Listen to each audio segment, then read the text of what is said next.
Entonces, estaba diciendo que vemos aquí la Tierra, la biosfera y el Sol que están metiendo luz en el UV invisible. Parte que está reflejado es el albedo, como 30%, y el resto está absorbido por la biosfera y emitido en radiación de más larga longitud de onda. Entonces aquí hay realmente dos componentes para la producción de entropía. Uno es convirtiendo la luz de corta longitud de onda en luz de larga longitud de onda, y el otro es la dispersión de la luz sin cambiar su longitud de onda. Si la dispersión es especular, entonces no hay cambio de producción de entropía. Esta haz sale en la misma dimensión que la haz que entra, pero si la dispersión es difuso, entonces sí hay un aumento de la entropía, y el aumento de entropía depende del ángulo sólido en lo cual está dispersado.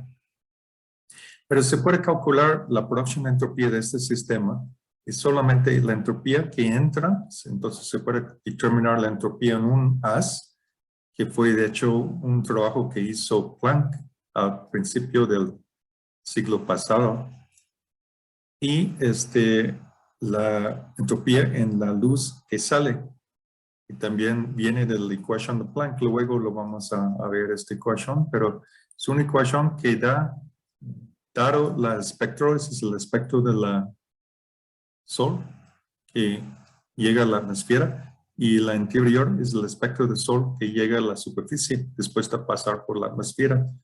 Los bajas aquí son por la absorción de agua, principalmente en el atmósfera, y también hay un baja aquí en el ultravioleta que está debido al ozono en la atmósfera alta. Pero se puede calcular la producción de entropía de cualquier planeta de esta forma, solamente midiendo el espectro que entra y el espectro que sale, y sabiendo los ángulos sólidos en cual está dispersada. Y si haces este cálculo, y este es un cálculo de Aoki, de Japón, por los diferentes planetas de su producción de entropía, bueno, vemos que Mercurio produce mucha entropía porque está muy cerquita del Sol, entonces recibe un flujo de luz muy alta. Entonces está absorbido en la materia inorgánica en la superficie y convertido en calor, que también es la producción de entropía. Sin embargo, si vemos estos otros planetas, Venus, luego la Tierra y Marte, vemos que la Tierra produce más que Venus, aunque está más lejos que Venus. Y eso es porque Venus está reflejando mucho de la luz, entonces sí produciendo entropía, pero no tanto. Y la Tierra está absorbiendo casi, bueno, 70% de la luz que entra del Sol y convirtiéndolo en calor por la biosfera. Y Marte también está haciéndolo, pero a una tasa menor, por la distancia y por el hecho de que no existe un ecosistema. Ok, entonces este incremento con respecto a los niveles de sus planetas vecinas nos atribuimos al hecho de que existe vida biótica en nuestra Tierra. Ok, como expliqué que tenemos un ciclo de agua que también acopla a la disipación de fotones en la biología. Y pudimos calcular la contribución de la utilización de la energía libre. 75% se va en evaporación, 24% en calor que está irradiada, y solamente 1% de energía libre está utilizado en la fotosíntesis, o menor de 1%. Por ejemplo, para ver esta cantidad de evaporación, un árbol grande puede transpirar cantidad como 1000 litros de agua diario. Es decir, que es como un tinaco grande, de agua que tienen en sus techos diariamente un árbol. Okay, entonces, y las plantas incrementan la evaporación casi el doble en la tierra, y este fue un artículo de Clayton en 2005. Si quitas todas las plantas de la superficie de la tierra, entonces la cantidad de agua en el ciclo de agua se reduce por un factor de 2. Entonces, la biosfera, entonces, la absorción y disipación de fotones y acoplamiento al ciclo de agua. Y igual pasa lo mismo en los océanos, en superficie. Y tenemos estos fitoplancton, esto cyanobacteria que está flotando en la superficie del mar. Y de hecho, se han hecho experimentos para ver qué está en la superficie de los mares. Por ejemplo, mandan estos robots y con un cilindro se toman solamente la superficie del mar y analizan qué se encuentran en esta superficie. Y pues se encuentran muchas moléculas orgánicas en cualquier mar y en cualquier distancia de la Tierra. Adentro, muy adentro del mar, también encuentran mucho materia orgánica en la superficie. Aunque la más lejos de la Tierra que llegas, la menos materia orgánica hay. Y eso es principalmente porque la Tierra produce nutrientes que llegan al mar con los ríos. Y más lejos, la entrada de los ríos, la menos nutrientes que llegan. Pero hay animales que llevan los nutrientes hacia muy adentro del mar, como la ballena, por ejemplo. Cuando una ballena se muere, no se cae hacia el fondo, se queda en la superficie del mar, descomponiéndose, y la bacteria empiezan a reutilizar los nutrientes del cuerpo de la ballena. De hecho, es muy difícil hundir una ballena. Una vez intentaron hacerlo y tuvieron que echar muchos explosivos y todos bañados en sangre de la ballena que se encontraron muerta. Fue un experimento de los biólogos intentar hundir una ballena hacia abajo para que ver el ecosistema que puede llegar de su cuerpo. Pero al final dieron cuenta que la ballena no va a hundirse y solamente lograron atorando piedras pesadas para que se llegue hasta abajo. Entonces los animales en el mar normalmente cuando se mueren, muchos de sus nutrientes se quedan en la superficie y están reutilizados en estas moléculas orgánicas en la fitoplancton y la cyanobacteria que están en la superficie. De hecho, si vemos como función de distancia, esa es profundidad, aquí como a un rillón de como 100 micras de la superficie, tenemos una cantidad que puede llegar a como 10 a las 4 veces, es decir, 10,000 veces más materia orgánica en la superficie que en el agua un poco más hondo. Y se encuentran hacia arriba la densidad más alta. Y se encuentran que hay muchos lípidos que son estas grasas y ácidos fatty acids, ácidos grasosos.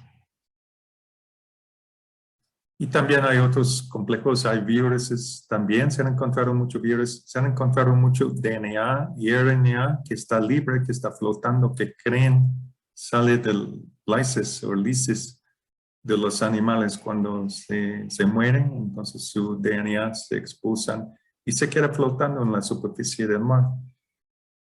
Otra razón para que la superficie tiene una densidad muy alta de materia orgánica es que cuando está lloviendo, las gotas entran y se bajan y luego por el aire que llegan otra vez hacia la superficie en las burbujas. Y las burbujas de aire tienen la tendencia a captar materia orgánica en su subida. Entonces es una manera para restablecer el región de alta densidad de materia orgánica. Y un poco más abajo encontramos estos bichos que ya son animales. Y más abajo los peces y los ballenas y todo eso. Ok, eso es nada más para mostrarte que aunque el mar parece puro agua, realmente tiene una superficie muy importante. Y eso es importante porque es parte del ecosistema, es parte de la biosfera que nos mantiene vivo, haciendo el oxígeno para el planeta. Y estamos realmente acabando con la superficie, con los plásticos que están llegando aquí, que son otros tipos de moléculas orgánicas, pero que no son parte de la biosfera normal. Entonces hay mucho microplástico que están encontrando en las superficies, particularmente cerca de los países, la tierra. Si vemos la superficie del mar, okay, y la profundidad, esa es en la escala logarítmica. Entonces, cuando estamos a 0, eso significa en metros 10 a la 0, que es 1 metro. Entonces, esa es una región muy condensada. Es un metro, y 10 a la 4 son 10.000 metros, que es la más profundo que encontramos, que es el fondo del mar. Y vemos que casi toda la energía que está metido por radiación viene desde un micrón, de un micrómetro de la superficie. Casi 100% está dentro de un micro, 10 a la menos 6 metros. La absorción es un poco más profundo, ¿no? Llega como a 30% cuando estamos a 10 a la menos 2, que es 1 centímetro. Y sigue llegando hasta como a 100 metros cuando ya toda la luz está absorbido. Pero es un región de emisión de la radiación, es como de un micro. Entonces hablamos de este región como un región especial que es el microcapa de la superficie del mar. Y es justamente donde la materia orgánica es más densa y en donde está absorbiendo más la luz y emitiendo en el infrarrojo. Esa es la radiación en el infrarrojo que se emite el mar en la superficie. Y mucho tiene que ver con la cantidad de materia orgánica que está en la superficie. También la superficie del mar se cambia a temperatura entre día y noche. Entonces, esa es la temperatura. Aquí se pone el 0, ¿okay? Son las variaciones con respecto al valor a 10 metros. ¿Ok? Entonces, ese es el caso de la noche. Entonces, cuando estamos en la noche, en la temperatura de la superficie puede bajar a como menos 0.3 grados Kelvin o 3 grados centígrados. Y en el día se puede subir hasta 2.5, también en esta región del microcapa del mar, 2.5 grados mayor que su valor a 10 metros. A 10 metros más o menos en el mar, el agua tiene una temperatura constante que no cambia. Solamente esta región arriba de 10 metros cambia en el día y en la noche, y estos son los perfiles. Entonces, el cambio total puede ser de orden de 3 grados. De hecho, es entre 3 y 5 grados, dependiente también de qué cantidad de materia orgánica hay en la superficie del mar. Ese es un hecho importante para el origen de la vida que vamos a ver en unos momentos.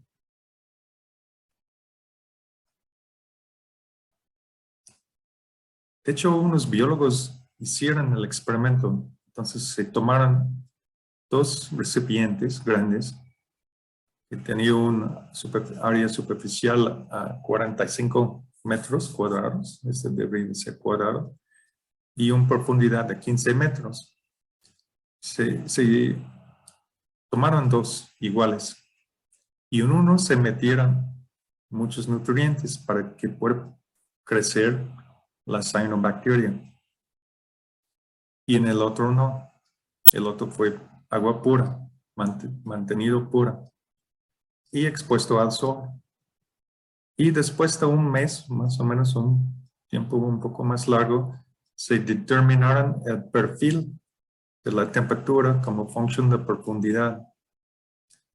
Y se encontraron, es un poco difícil verlo aquí en esta gráfica, pero se encontraron que en donde pusieron los nutrientes, donde había la vida en la superficie, la temperatura en la superficie, y esa es la gráfica aquí de A comparado a B, la variación en la temperatura, como función de día, que parece que un día estaba nublado, entonces la diferencia no era muy grande. Cuando estaba soleada, había una gran diferencia en la temperatura en la superficie. Entonces, esa es la diferencia entre A y B, que vemos aquí que llega como 1.5 grados. Y esa es la temperatura del bulto entre A y B. Entonces vemos que cuando hay materia orgánica en la superficie, el bulto del agua se queda más frío, por eso es negativo aquí, la temperatura se bajó comparado a B. Entonces ese es otro experimento que muestra que la materia orgánica incrementó, de hecho, el flujo de calor. Y este fue un experimento con recipientes, pero lo mismo pasó en lagos o en la superficie del mar. Y la fitoplancton que empieza a crecer aquí puede aumentar el flujo de calor de 10 a 30 watts por metro cuadrado, que es suficientemente alto cuando el sol está directamente arriba.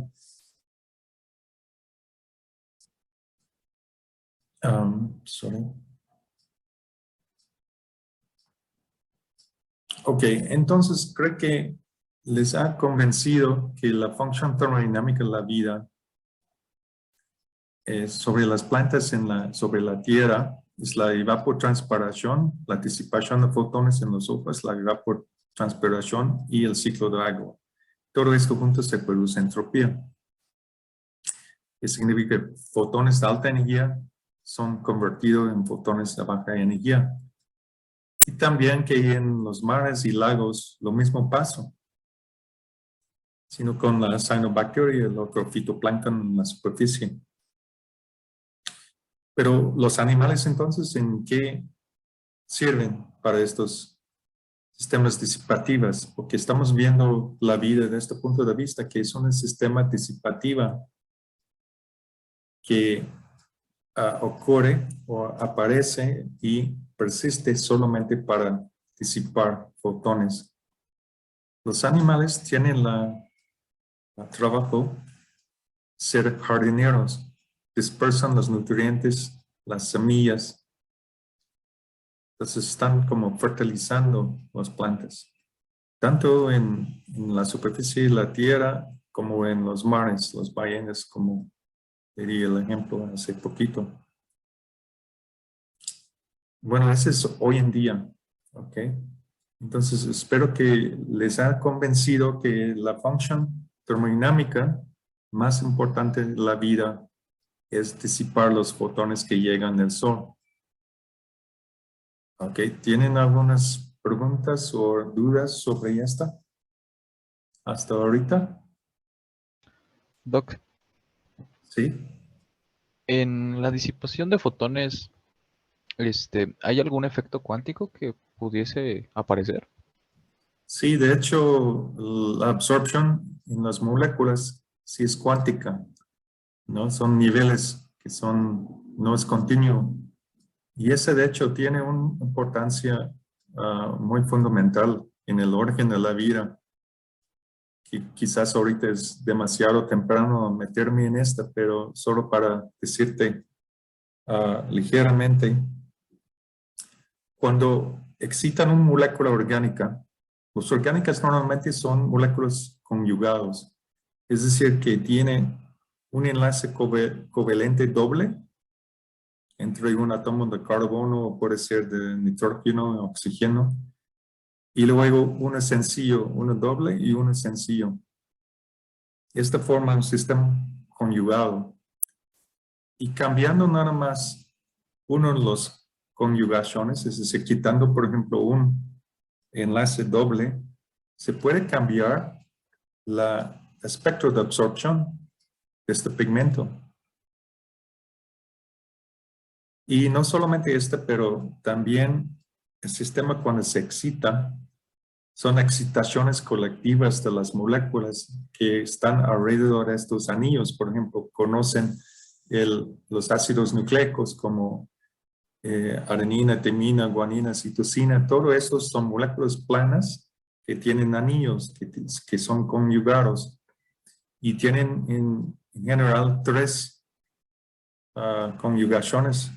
Son 3, es decir, doble enlace, sencillo, doble enlace, sencillo, doble enlace, sencillo. Y esta hace que la absorben justamente a 260 nanómetros.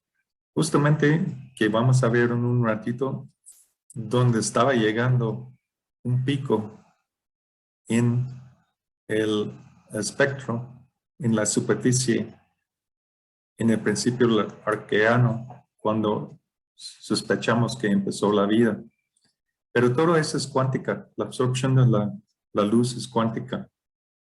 Pero vamos a encontrar también por un principio cuántico de la Heisenberg Uncertainty Principle, de que el hecho de que el decaimiento de estas moléculas excitadas es tan rápido y es en calor, que no están en otro proceso o reacción fotoquímica, sino se cae del estado excitado hacia el estado base, moviendo toda la energía de la excitación electrónica por fotón en movimiento vibracional. En otras palabras, en calor, y lo hace tan rápido.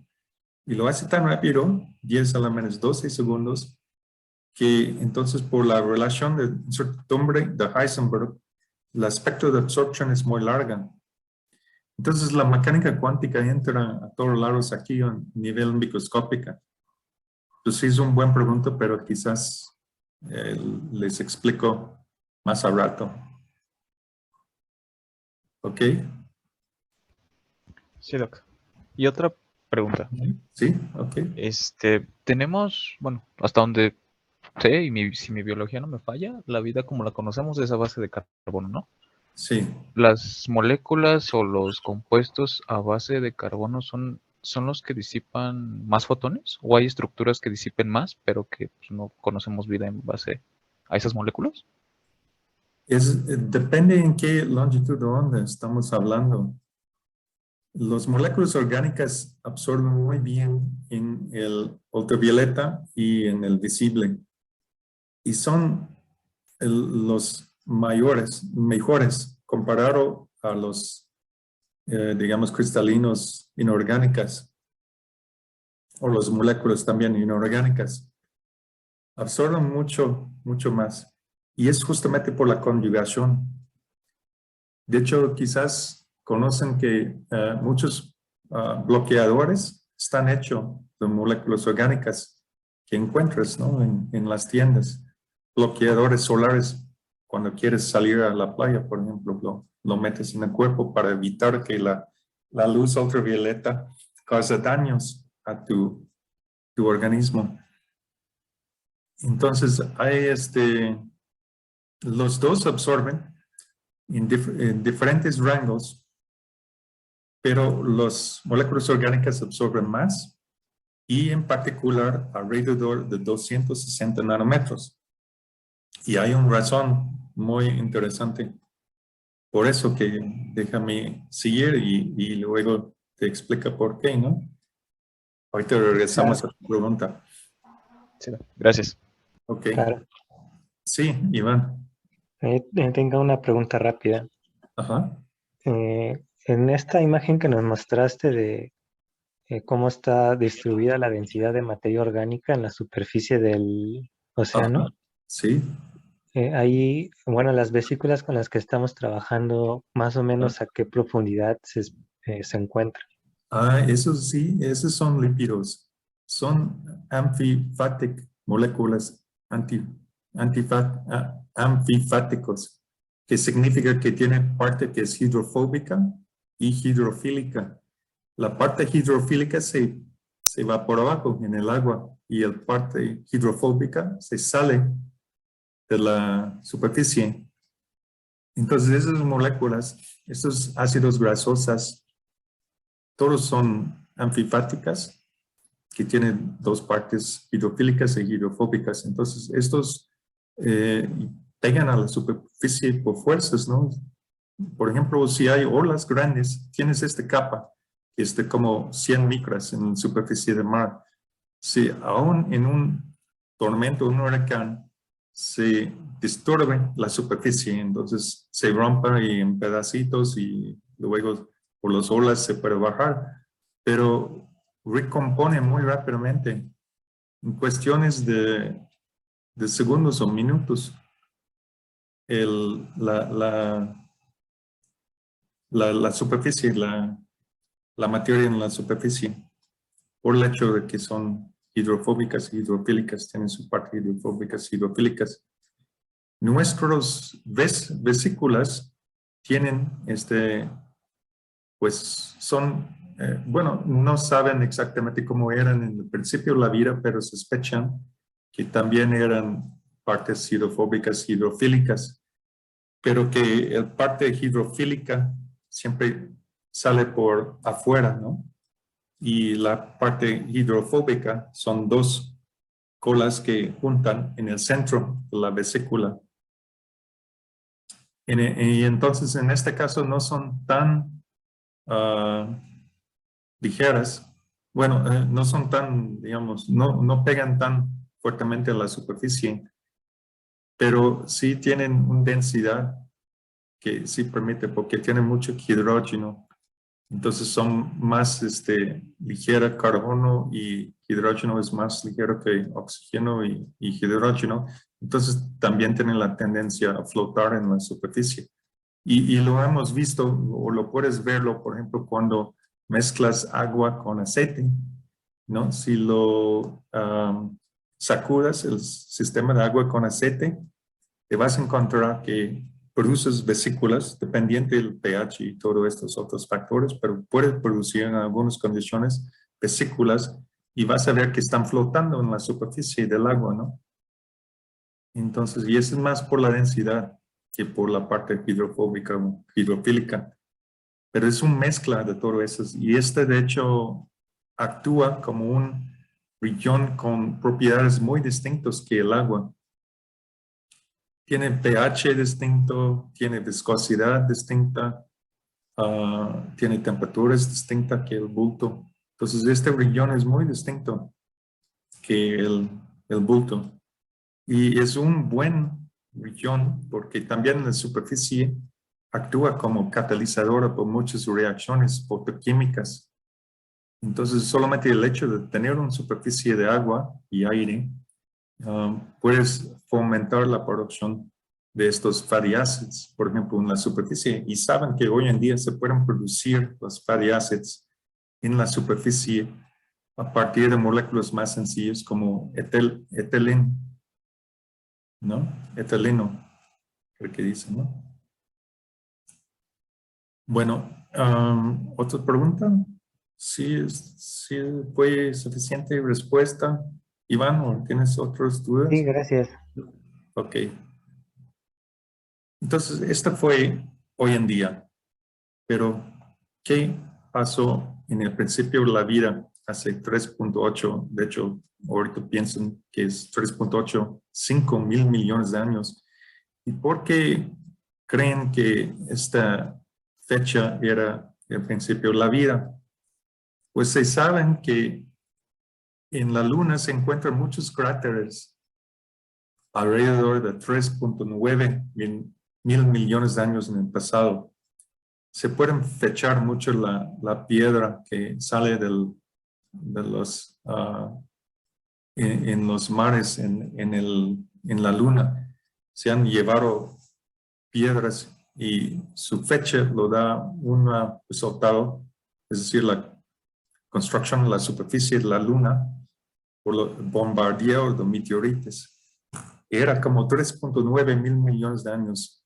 Entonces, por una razón que no estamos todavía seguros, pero piensan que la Luna estaba bombardeada muy fuertemente con meteoritos hace 3.9 mil millones de años. Puede ser por un movimiento de uno de los planetas grandes que afecta la zona de los asteroides entre Marte y Júpiter, y uno de ellos se fueran llegando a nuestro sistema planetario. Entonces, si la Luna estaba bombardeada tanto en ese entonces, seguramente la Tierra también, y más por su gravedad mayor. Entonces, ¿no creen que la vida pudiera aguantado este bombardeo? Pudiera existido todavía más antiguamente y luego destruido completamente por el calentamiento total de la Tierra por el bombardeo de los meteoritos. Entonces, ese es un factor que creen que la vida debería empezar después de este bombardeo, which is called the late lunar bombardment. Okay, it's like a name they give it to that period of time, 3.9 thousand million years ago. And so any atmosphere that the Earth had would have also been destroyed by that amount of meteorites which were colliding with Earth. So the atmosphere had to be produced after, okay, whatever initial atmosphere that existed would have no longer existed. So what they're suggesting now is that the atmosphere was produced after the bombardment from material inside the Earth, which came out in gas phase to form the new atmosphere after the bombardment of the meteorites. Y estos moléculas que salen hoy en día, los volcanes, son justamente estos moléculas, ¿no? Nitrógeno, dióxido de carbono, agua y algo de hidrógeno. No es tan seguro que había mucho hidrógeno, pero algo de hidrógeno. Pero no ozono o no oxígeno, y entonces no ozono, porque el ozono está producido por la luz ultravioleta en la atmósfera alta, a partir del oxígeno, la molécula oxígeno. Ok, entonces es que todo el oxígeno que existe hoy en día en la Tierra, en la atmósfera, está debido a las plantas, por la cyanobacteria.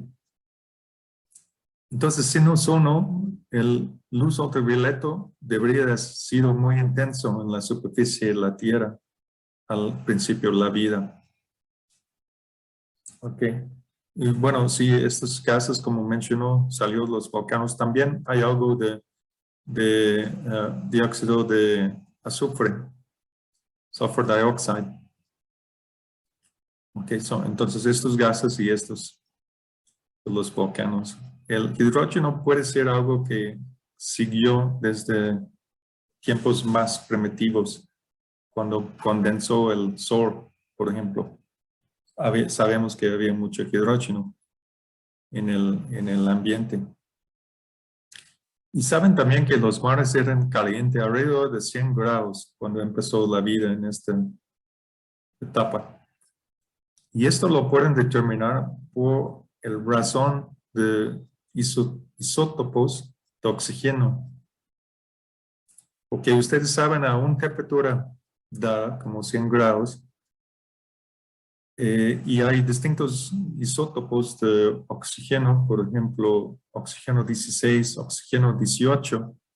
Well, a esta temperatura, el oxígeno 16 va a tener una mayor penetración porque es más ligera, entonces tiene más velocidad, puede penetrar los elementos más que el oxígeno 18. Entonces, la razón de oxígeno 18 a oxígeno 16 es como un termómetro para saber, porque todavía recuperamos sedimentos desde entonces, piedras que ya eran sedimentos. Tenemos en pocos lugares en Canadá, hay algunas regiones donde se han encontrado de esta temporada. Es que casi toda la superficie de la Tierra ha sido trabajado muchas veces por las regiones de subducción y el volcanismo. Entonces casi no existe muchos sedimentos o piedras desde entonces, pero sí se han encontrado en algunos lugares y se encuentran estas relaciones de oxígeno 18 a 16 que las temperaturas eran altas en la superficie en ese entonces. Esta podría haber sido por el hecho de que había mucho dióxido de carbono y quizás algo por el bombardeo de los meteoritos que ocurrió justo antes del origen de la vida. Pero el CO2 y también el SO2 y el agua son gases de invernadero. Entonces, sospechan que la cantidad de dióxido de carbono era entre 100 y 1000 veces más alto que era hoy en día. Y por eso tenía estos temperaturas muy altos, como existe en Venus hoy en día. Es principalmente por el dióxido de carbono, la densidad alta en Venus. En Venus la temperatura ahorita en la superficie es alrededor de 400, 500 grados centígrados. Entonces, mucho mayor que estaba en la Tierra.